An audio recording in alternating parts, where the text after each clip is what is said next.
think something that's very simple and undervalued and overlooked by a lot of families is the simple art of ignoring your dog.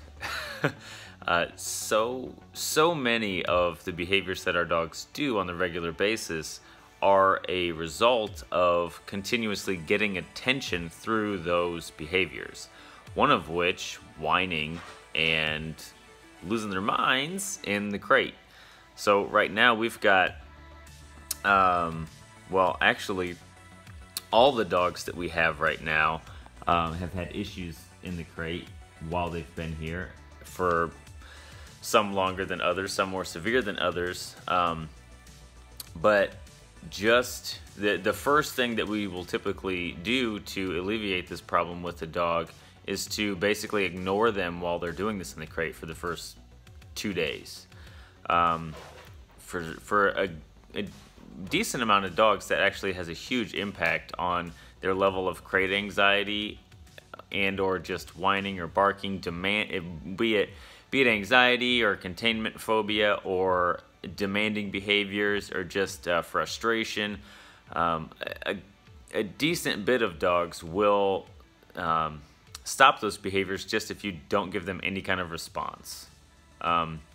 So obviously, if in the first couple of days that doesn't stop the behavior, there's a number of things that we can try to, with each particular dog. But here I'm going to show just real quickly a clip of particularly the young puppy Loki whining, barking, howling, and just a few minutes later, after me sitting here just playing around on my phone, everybody's laying down calmly.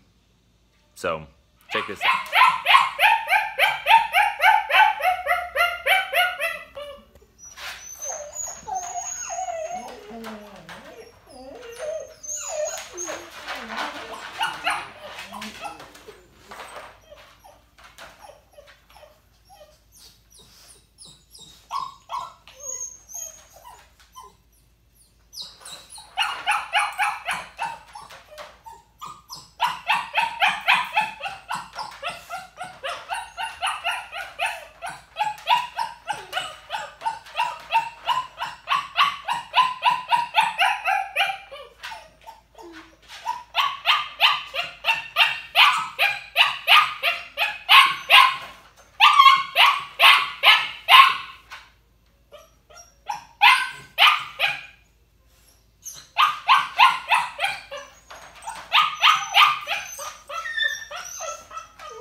Now, you're right.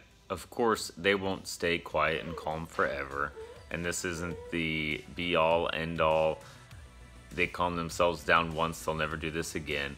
But it is a step in the right direction, and these dogs are learning that they can actually be calm in the crate.